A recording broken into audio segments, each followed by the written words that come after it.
खौफ खुदा। अल्लाह रब्बुल इज्जत कुरान मजीद में इरशाद फरमाया, या अय्युहल्लज़ीना आमनुत्तकुल्लाह, ऐ ईमान वारो, ऐ ईमान वारो मुखां डिजो। हाणे अवां ॻाल्हि हिकिड़ी ॿुधी वठो। हज़रत इमाम आज़म अबू हनीफ़ा रहमतुल्लाहि तआला अलैहि फ़िक़ह जो इमाम आहे। असां सब उन्हीं जे फ़िक़ह ते अमल कयूं था। मुंहिंजा मिठा चोटी जा इमाम हुया, परहेज़गार मुत्तक़ी हुया। रात ॾींहुं अल्लाह जे रसूल जी फरमा बरदारी में गुज़ारींदा हुआ। पूरो ॾींहुं क़ुरान जो दर्स ॾिना, पूरो ॾींहुं हदीस जो दर्स पढ़ाइना। रात थे हा त अल्लाह रब्बुल इज़्ज़त जी बारगाह में अचे करे माफ़ियूं वठन हा, रोई रातूं गुज़ारिन हा। तो असां अॼु मुसलमान हिकिड़ी नमाज बि कोन पढ़ंदा, हिकिड़ी नमाज। कोई खुशबख्त इंसान है जो 5 वक्त पढ़ंदो आ, शायद को सुबह जी पढ़ंदो आ, पर 5 वक्त असांजे मथा अल्लाह फर्ज कया आहिनि। हज़रत इमाम आज़म जी ॻाल्हि ॿुधो, चोटी जा वॾा आलिम, आलिमन जा उस्ताद हज़रत इमाम आज़म अबू हनीफ़ा रहमतुल्लाहि तआला अलैहि ॾींहं जो तो क़ुरान जी तदरीस दर्स ॾिन था। रात जॾहिं थिए थी त पाण पंहिंजा लिबास नूरानी जेका वॾा वॾा क़ीमती लिबास पातल हूंदा पाण खे लाहे करे फ़क़ीराना लिबास पाए करे अल्लाह जे घर में अची वेंदा। रात जो अचे करे छा कंदा हुया? ऐं नौजवानो छा कंदा हुया? अचे करे कंहिं मस्जिद शरीफ जे कुंड में पाण अचे करे कुंड में बीह करे पाण पंहिंजी ॾाढ़ी मुबारक के हथ विझी, रीश मुबारक के हथ विझी अल्लाह जी पाक बारगाह में रोईंदा रहंदा हुया ऐं चवंदा, ए बारी ताला, इमाम आज़म माण्हू खे इमाम आज़म चवंदा आहिनि, मां फ़िक़ह जो इमाम आहियां। माण्हू चवंदा आहिनि पाण खे पाण कॾहिं उन्हनि इमाम कोन सॼो आहे, लेकिन मुंहिंजा प्यारा भाउ हज़रत इमाम आज़म अबू हनीफ़ा जी इहा हालत हूंदी। मस्जिद में जॾहिं ईंदा हुया त पाण अल्लाह जी पाक बारगाह में पंहिंजी ॾाढ़ी मुबारक के पकड़े रात जे आखिरी पहर में रोईंदा हुया, ए बारी ताला, इमाम आज़म अबू हनीफ़ा तुंहिंजो मुजरम अची वियो आहे।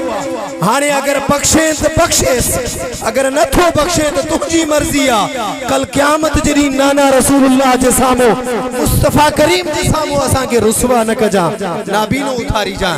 ये हज़रत इमाम आज़म अबू हनीफ़ा जा लफ़्ज़ आहिनि। तो असां छा कंदा आहियूं ख़बर आहे? नमाज भी कोनो पढ़ंदा, माण्हुनि जूं दिल आज़ारियूं भी कंदा आहियूं, पोइ असां गिलाऊं भी कंदा आहियूं, पोइ असां वरी नारा भी हणंदा आहियूं। अदा नारो उन्हीं जो क़बूल आहे जंहिंजी दिल साफ़ आहे। अल्लाह सही फरमायो, मुझे हबीब किबरिया सल्लल्लाहु अलैहि वसल्लम इरशाद फरमाइन था, अल्लाह ताला तव्हांजे सूरतन ॾे न ॾिसंदो आहे, तव्हांजे लिबासन ॾे न ॾिसंदो आहे, तव्हांजे इन अमलन ॾे नथो ॾिसे। रब ताला तव्हांजे दिलनि, तव्हांजे नियतुनि ॾे ॾिसे थो त नियत तव्हांजी केड़ी आहे। त असांखे असां इहो ॾिसूं, महफ़िलूं ॾिसो, सुठियूं महफ़िलूं, ख़ूबसूरत महफ़िलूं हूंदियूं आहिनि। इन्ही महफ़िलनि में वेही करे कुछ न कुछ असां सिखी वञूं। हुज़ूर सल्लल्लाहु अलैहि वसल्लम महबूब मुस्तफ़ा जी हदीस मुबारक, हज़रत फारूक आज़म वेठा आहिनि।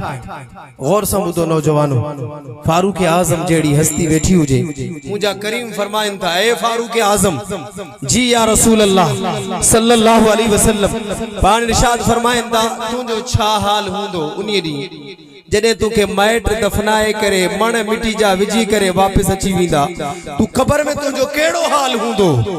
पुछण वारा आका जी ज़ात कंहिंखां पुछनि था?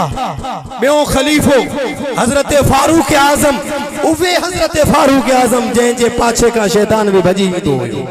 हज़रत फारूक आज़म अर्ज़ कयो, या रसूल अल्लाह सल्लल्लाहु अलैहि वसल्लम, असांखे इहो ॿुधायो, छा क़बर में जॾहिं मलाइक सगोरा ईंदा, मुनकिर नकीर पुछण जे लाइ ईंदा, छा मुंहिंजो ईमान सलामत हूंदो? मुझे आका फरमायो, हाँ तुझो ईमान सलामत रहंदो ऐं हूंदो। हज़रत फारूक आज़म फरमाइण लगा, सोना पो मां मुनकिर नकीरन जे लाइ काफ़ी आया। सुभान अल्लाह। मुखे मुनकर नकीर कुछ कोन था करे सगन, छो त मुंहिंजी दिल में मुस्तफा जो प्यार हूंदो, मुंहिंजे दिल में ईमान जी ताकत हूंदी। ओ या रसूल अल्लाह, मुखे मलाइक कुछ कोन करे सगंदा। ओ अदा असां पंहिंजे ईमान के ते ॾिसो, ओ फारूक आज़म जहिड़ी हस्ती हुई। असां अज मुसलमान, नाले जा मुसलमान। ओ मुंहिंजा मिठड़ा जरा सोच जा वञी पंहिंजे घर जे बिस्तर ते वेही करे त अज मां केतरन जा दिल दुखाया, केतरन के मां गारियूं दिनियूं, केतरन के मां अल्लाह पनाह दे मां उनन के गुथा लफ्ज गलाया। ये कदे कोन असा सोचो आ मिलाद में इंदासी नारा भी हणी विंदासी, जोश में अचे करे अले छा छा हणी विंदासी नारा, लेकिन खबर तने पोंदी आ जने तवा जो अखलाक चेक कबो आ त रिश्तेदारी में तू की आ, मैटन सा तू की आ, पंहिंजे पी सा केड़ो सलूक रखियो थी, पंहिंजी मां सा केड़ो सलूक रखियो थी, पंहिंजे घर वारन सा केड़ो सलूक रखियो थी। नारा हणन वडा सुथरा हिन, लेकिन वो अमल करन ॾाढो ॾुखियो आहे।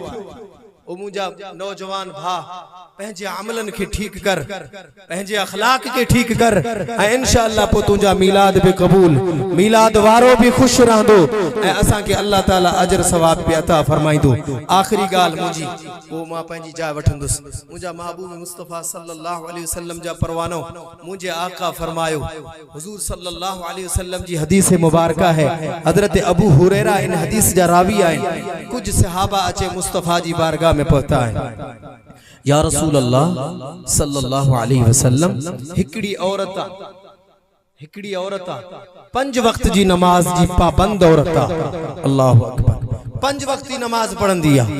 या रसूल अल्लाह रात जो उठी करे आखिरी पैर में ताजुद भी पढ़ंदी है, 5 वक्त की नमाज भी पढ़े थी, ताजुद नमाज भी पढ़े थी, वो या रसूल अल्लाह रोजा भी रखे थी, व तफअलु व तसद्दक़ु, सदका और खैरात भी करे थी, या रसूल अल्लाह, लेकिन हिकड़ी खामी इया आए, व तूज़ी अजीरानहा बिलिसानहा, या रसूल अल्लाह सल्लल्लाहु अलैहि वसल्लम जडे उवा ज़बान खोलींदी आ ना, जडे उवा ज़बान सां ॻाल्हाईंदी आ त गंदो ॻाल्हाईंदी आ, पाड़े वारी औरतन के गारियूं ॾींदी आ, दिल आज़ारी कंदी आहे त 5 वक्ती नमाज पढ़ंदड़ औरत, रोजा भी रखे थी, सदका भी दे थी, खैरातू भी करे थी, ताजुद नमाज भी पढ़े थी, या रसूल अल्लाह गरीबन जी मदद भी कंदी आ, लेकिन हिकड़ी गाल आ मुंहिंजा आका जडे भी ॻाल्हाईंदी आ माण्हुनि जूं दिलियूं दुखाईंदी आ, पाड़े वारी औरतन के गारियूं ॾींदी आ, वो इन्ही जे लाइ छा था फरमायो?